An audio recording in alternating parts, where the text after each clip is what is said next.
Hey, how's it going today, guys? It's Trey, the Ohio Gun Guy, and I'm back with another video. Congratulations to Armani. Armani won the ammo giveaway. What you got to do to qualify for the ammo giveaway is like the video, share the video, and comment the caliber that you are looking to win. Okay, so today's question is, when can I use self-defense? What I did was I put together 5 elements that you must meet before you can use self-defense. I graduated from the University of Akron with a criminal justice law enforcement degree. I was taught by many different professors from many different careers. Now, there was 2 that really stuck out to me. There was a defense attorney and there was a prosecutor. Now, the defense attorney, she was first a prosecutor, then a defense attorney, then a magistrate. So, like the two professors that stuck out the most were those 2, and I'm gonna put the elements on the board that they gave me. So, thank you for watching. First, let's talk about self-defense. I'm sure everyone knows what self-defense is, but what you need to know is self-defense is a defense based on justification. Now, self-defense can be a defense to battery, assault, or criminal homicide. And what we can do right now is jump into deadly force. What is deadly force? Deadly force is any force used against anyone else that can potentially kill them. Just because it didn't kill them doesn't mean that it's not deadly force. Most people get that confused.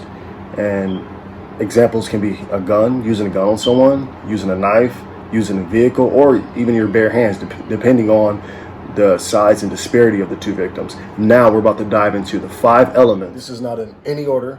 These are my 5 elements of self-defense.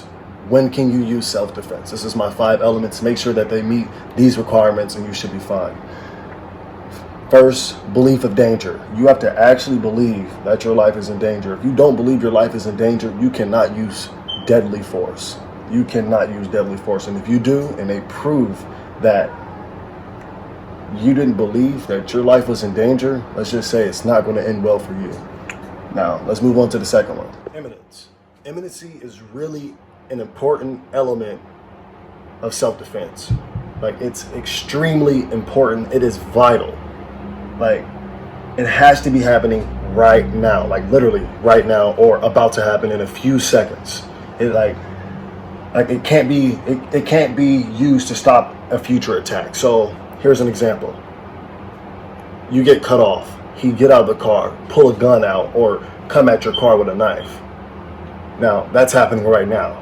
But if you know someone that you're arguing on Facebook with, or whatever the case may be, and they say, "Oh, I'm about to come to your house and shoot your house up," or whatever the case may be, and they live 10 minutes away. Like, that's in the future. You can stop that. Like, that can be stopped. Like, you can do something about that. So imminency is really, really important. It has to be happening right now or about to happen in a few seconds. So like that's really important. Third element. The third element that we're going to talk about is being proportional. You have to meet being proportional. There is deadly force and there's non-deadly force. To be able to use deadly force, they have to be coming at you with something that's deadly, like a gun or a knife, for instance.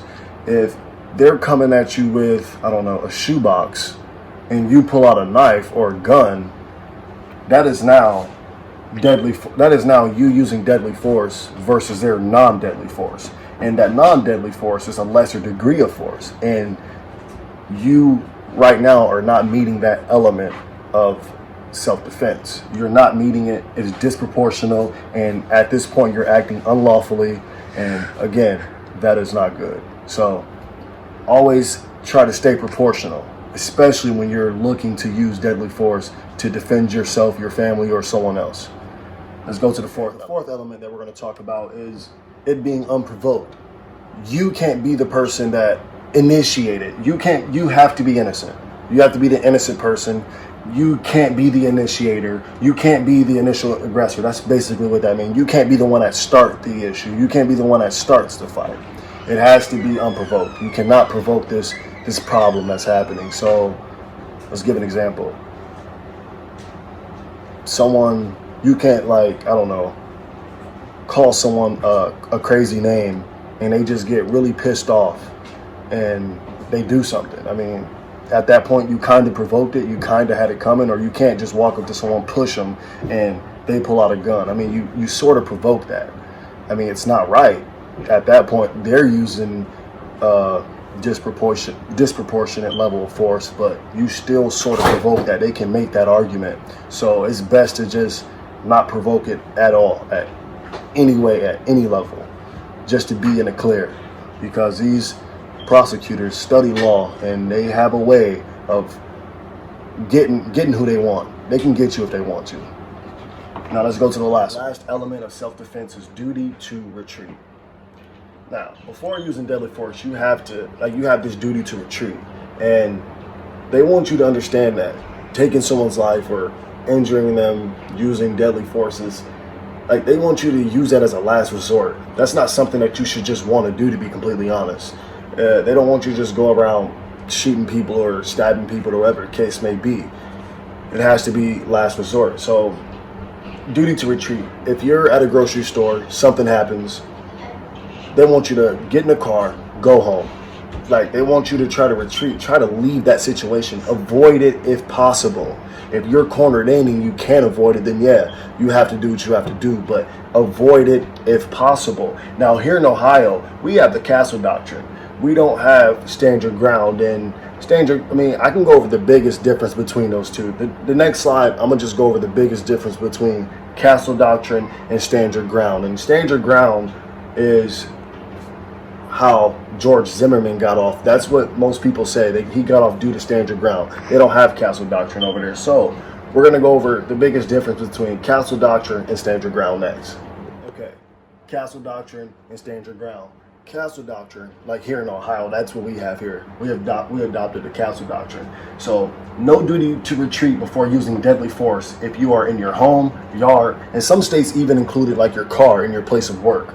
And you can't resort to deadly force if you can easily avoid it. Already said that. So like I said, it has to be last resort.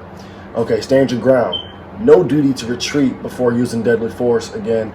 And it's not limited to your home, place of work, etc. So here, the castle doctrine, the biggest difference, like if you're in your home, you do not have the duty to retreat. You can use deadly force. If you're at a grocery store, you do have the duty to retreat. Versus over here, if you're at the grocery store, you don't have the duty to retreat. Now, before I go over this, I do want to say this. Like I mentioned earlier, I was taught by two different sides, a defense attorney and a prosecutor. Now, the defense attorney, she used to be a prosecutor, and she was a magistrate. Oh no, she was a prosecutor first, then a defense attorney. Now she's a magistrate. She's smart like that. So listen, now I was taught two different ways. It's like, okay, if someone's in your house at night, it's dark, you go downstairs. Now the prosecutor professor, he said, now you don't have the duty to retreat. Both of them agreed on that. They said you don't have the duty to retreat, but the prosecutor said you have to use proportionate force.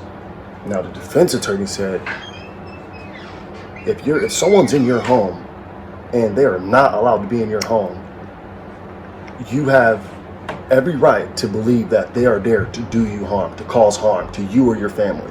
So that's what she said. She said deadly force is okay to use. He said it's the castle doctrine here in Ohio. That only eliminates the duty to retreat. Out of the 5 elements, it just eliminates the 5th element, the duty to retreat. You still have to prove the other 4, and proportionality is still one of those 4, which means you have to prove that he has a gun or a knife. But if it's dark as hell, how the fuck am I supposed to prove that? I can't see that. Would you want me to wait for him or her to pull up the gun and shoot me? No, I'm not doing that. I'm going to do what I got to do to protect me and my family. So I'll just go with what she said. Like, I'm just going to believe that that person is there to do me harm. So now we're about to give a couple examples, and I want you to tell me, is it okay if I use deadly force or not? Here's another example. Say if I'm chilling in my house, me and my brother, we're playing a game. Someone just kicks down my door, demands money. They have some big guns, I'm talking scars and shit. Say if they got some scars and just demanded money, they get the money and they leave. And once they run out that door, I run over there and just fire off on them, just empty the clip, kill him. Am I okay? No, I'm not, because at that point they tried to leave. They tried to leave, and you cannot kill someone who tries to leave, because that belief of danger is out the window. They're trying to leave. That is why. It wasn't provoked, so I'm good there. Duty to retreat, I don't have a duty to retreat because I'm in my home. I'm good there. Imminent. And the threat wasn't imminent because they're trying to leave. Now, if I pulled that stunt earlier and tried to, shoot them while the guns were pointed at me, then I would be okay. But since they tried to leave, I'm not okay. Now so here's an example. Say if someone called me, told me they're gonna come kill me at 2 o'clock. So at 1:30, I go outside to check my mail. That's how you do my mail. And I have a gun on my waistband. I stay out there till 2 o'clock. The guy walks right on up at 2 o'clock, and he approaches me with a gun, and I shoot him. Is that okay? Say no way. No way. Say it was not imminent. Not imminent. And I did not believe my life was in danger. That's right. So let's not do that, guys. I'm not doing that. Bye-bye. Bye-bye. So I want to thank everyone for watching the video. Congratulations again to Armani. So OhioGunGuy226@gmail.com. Email me questions. I'll try my best to answer them to my best of knowledge. And God, family, and guns. Say God, family, and guns. Trust me and guns. That's right. Say signing out. Ciao. Say peace. Peace. Watch this cool outro, guys. Thank you. Right now, there's a war on guns. And people are screaming gun control, gun control, gun control. And I feel as if they're trying to strip away from our Second Amendment rights. And with your help, you can help spread this message by liking, sharing, commenting, and subscribing to my channel. As my shirt reads, my Second Amendment rights are not up for debate. God, family, and guns. Always remember that. Ohio Gun Guy signing out.